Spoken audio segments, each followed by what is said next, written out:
यहाँ पर जो भी हम लिखेंगे, ये जो कुछ भी हम लिख रहे हैं, ये आपको दिखाई दे रहा है। ये अभी हार्ड डिस्क के अंदर यानी आपके असली मेमोरी के अंदर ये सेव नहीं हुआ है, जिसकी वजह से आपको यहाँ पर दिख रहा है। अगर आपका लैपटॉप कंप्यूटर इस समय बंद हो जाएगा तो ये आपका सेव नहीं होगा। जितना भी डाटा आपने लिखा है, बनाया है, वो सेव नहीं होगा और वो ख़त्म हो जाएगा। तो ये रैम के अंदर महफूज हो रहा है। अस्सलामु अलैकुम दोस्तों, मैं हूं मोहम्मद अहमद और आपका मेरे फंडामेंटल ऑफ कंप्यूटर के लेसन नंबर 10 में वेलकम है। दोस्तों, आज मैं आपको बताने वाला हूं कि मेमोरी किसको कहते हैं और कंप्यूटर और लैपटॉप में मेमोरी का इस्तेमाल किस तरीके से होता है और उसके कितने भाग होते हैं, किस भाग का क्या काम रहता है। इन चीज़ों के बारे में आज हम आपको बताएंगे। मेमोरी कंप्यूटर के अंदर जो लगी होती है वो दो तरह की होती है। एक तो उसमें रैम होता है, दूसरा रोम होता है। सबसे पहले मैं आपको रैम और रोम का फुल फॉर्म बता दूं। देखिए, रैम जो है आपके सामने खुला हुआ है, आप देख सकते हैं ये रैम है और इसका फुल फॉर्म जो है वो है रैंडम एक्सेस मेमोरी। रैम का फुल फॉर्म है रैंडम एक्सेस मेमोरी। आप इसको याद कर सकते हैं ताकि अगर आपसे कहीं पर पूछा जाए कि रैम का फुल फॉर्म क्या है तो आप बता सकें। देखिए, यहाँ पर भी लिखा हुआ है random access memory, RAM, RAM यानी रैंडम एक्सेस मेमोरी। और उसके बाद इसकी दूसरी जो मेमोरी है कंप्यूटर और लैपटॉप की, वो है रोम।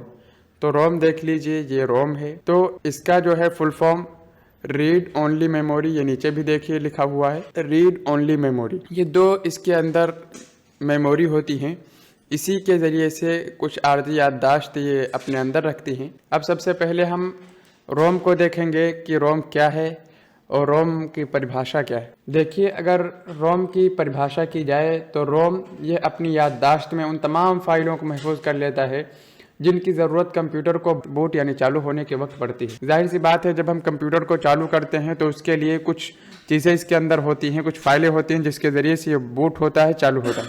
अगर वो फाइलें इसके अंदर महफूज ना हो तो ये न खुलेगा, कुछ ये नहीं करेगा। जब इसके अंदर फाइलें मौजूद होंगी तभी आपके सामने बूट होगा यानी चालू होगा। देखिए, कंप्यूटर के बूट होने के बाद से लेकर जब यानी चालू हो जाता है कंप्यूटर, उसके बाद से मुकम्मल खुलने तक, यानी जो इसके अंदर प्रोसेस होता है, जो खुलने का जो समय लगता है खुलने में, इसके अंदर जो मरहला होता है, समय होता है, उस दौरान कंप्यूटर को कुछ फाइलों की ज़रूरत पड़ती है। तो जिन जिन फाइलों की ज़रूरत कंप्यूटर को पड़ती है वो तमाम फाइलें रोम ही में महफूज होती हैं, रोम के अंदर रखी हुई होती हैं। और जब कंप्यूटर को हम ओपन करते हैं तो कंप्यूटर उनको रीड करता है, रीड करने के बाद, पढ़ने के बाद बूट हो जाता है यानी चालू हो जाता है। तो आपको रोम तो समझ में आ गया होगा कि read only memory. Read only memory से बात जाहिर हो गई कि सिर्फ रीड करने वाली मेमोरी है जिसके अंदर ऐसा डाटा महफूज है जिसको कंप्यूटर रीड करके बूट होता है। ये बात समझ में आ गई। फिर अगर रैम की बात की जाए तो देखिए, इससे पहले मैं आपको बता दूं, रैम कंप्यूटर के अंदर, लैपटॉप के अंदर होता है, कभी 8 GB होता है, कभी 4 GB होता है, कभी जो है 2 GB होता है, 1 GB होता है। इस तरीके से रैम की मुख्तलिफ किस्में होती हैं। अगर आपके पास रैम कम भी है, 8 GB है, और आप रैम बढ़ाना चाहते हैं तो आप खरीद कर और इसमें सेट कर सकते हैं, लगा सकते हैं आसानी से। अगर आपका 8 GB रैम है तो आप 8 GB और परचेज करके और आप उसमें लगा सकते हैं, तो आपका 16 GB रैम हो जाएगा। इस तरीके से आप रैम को बढ़ा सकते हैं। लेकिन जो मैंने कल बताया था, कोर i5, i3, i7, इनको आप नहीं बढ़ा सकते हैं और जनरेशन वगैरह को नहीं बढ़ा सकते हैं। रैम को आप बढ़ा सकते हैं। जैसे कि ये देखिए, यहाँ पर अगर आपका एक लगा हुआ है 8 GB का, तो दूसरा भी आप 600-700 रुपये, 800 रुपये का लेकर और यहाँ पर 8 GB का दूसरा भी लगा सकते हैं, जिससे आपका रैम बढ़ जाएगा। तो ये रैम हो गया।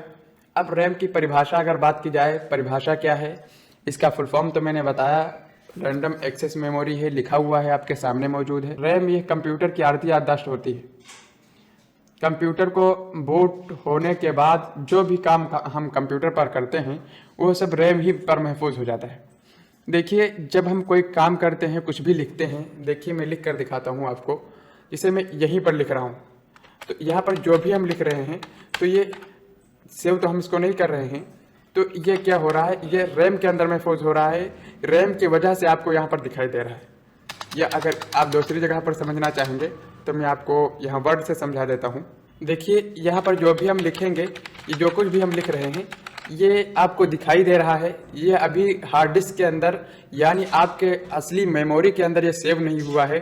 जिसकी वजह से आपको यहाँ पर दिख रहा है। अगर आपका लैपटॉप कंप्यूटर इस समय बंद हो जाएगा तो यह आपका सेव नहीं होगा, जितना भी डाटा आपने लिखा है बनाया है वो सेव नहीं होगा और वो ख़त्म हो जाएगा। तो ये रैम के अंदर महफूज हो रहा है।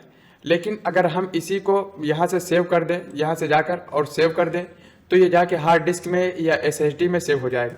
अब SSD और हार्ड डिस्क क्या है, मैंने आपको बताया था कि HDD यानी हार्ड डिस्क है। इसके अंदर आप अगर सेव कर देते हैं, आपके कंप्यूटर में SSD लगा हुआ है तो SSD में सेव करेंगे, उसमें सेव हो जाएगा। अगर HD यानी हार्ड डिस्क लगा हुआ है तो इसमें सेव करेंगे, तभी हमेशा के लिए महफूज हो जाएगा।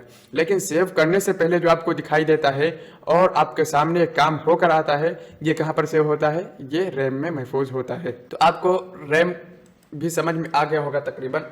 देखिए, इसकी कुछ खासियत ये भी है कि अगर इसको पहचानना है तो इसकी कैपेसिटी जो होती है वो MB और GB में नापी जाती है, और जो है इसकी एक स्पीड दूसरे की स्पीड के मुकाबले में, दूसरे के स्पीड के मुकाबले में डबल होती है। जैसे 1 GB है अगर, तो उसके मुकाबले में दूसरा 2 GB रैम होगा, या 2 GB के मुकाबले में 4 GB है तो 4 GB रैम होगा, या फिर 8 GB होगा, या फिर 16 GB होगा, या फिर 32 GB होगा, या फिर 64 GB होगा। इस तरीके से डबल होते चला जाएगा। और अब तो बहुत सारा रैम आ चुका है, आप देख सकते हैं, कोई भी ले सकते हैं। लेकिन अक्सर और बेशतर लैपटॉप के अंदर जो लोग लेते हैं मीडियम में, वो 8 GB और 16 GB रैम, 32 GB रैम यही ज़्यादा चलता है। तो आप रैम अगर आपका कम है, रैम आप अलग से लेकर लगा सकते हैं, जिससे आपकी चलने की स्पीड थोड़ा बढ़ जाएगी और जो है अच्छा से चलेगा लैपटॉप आपका। तो ये रैम हो गया। आपको समझ में आ गया होगा रैम क्या है और रोम क्या है। मेरे थंबनेल पर भी आपको दिखाया है, जो वो भी इमेज शायद यहाँ पर कहीं मौजूद हो। रैम तो यही है, आपको दिख रहा होगा ये वाला, ये मैंने इमेज लगाया उस पर, और दूसरा मैंने लगाया रोम का। तो रोम देखिए ये वाला मौजूद है उस पर, और एक और कोई मौजूद है। तो इस तरीके से आप अगर इन इमेजेस की ज़रूरत है आपको PNG की, तो आप बता सकते हैं, मैं इंशाल्लाह दे दूंगा। और आप मेरे पास से सभी इमेजेस आपको मिल जाएंगे, जिन चीज़ों की ज़रूरत होगी मैं देने की कोशिश करूँगा। और मैंने जो है कंप्यूटर में कीबोर्ड याद करने के लिए कहा था, वर्ड में जाकर यहाँ से वर्ड सर्च करेंगे, और जो मैंने अभी सर्च किया था ये आपके पास ओपन हुआ है। तो यहाँ से बस इसका फ़ॉन्ट साइज़ बढ़ा लेना है, यहाँ से जो है फ़ॉन्ट बदलना चाहते हैं तो बदल कर आप लिखेंगे और पूरा याद कर लेंगे। 2-3 दिन के अंदर इतना स्पीड से, इतनी अच्छे से याद हो जाना चाहिए कि आपको बगैर देखे लिखना आ जाना चाहिए। आज का लेसन यहीं पर मुकम्मल होता है, यहीं पर पूरा होता है। मिलते हैं नेक्स्ट सबक में, नेक्स्ट वीडियो में। तब तक के लिए अस्सलाम वालेकुम रहमतुल्लाहि व बरकातहू।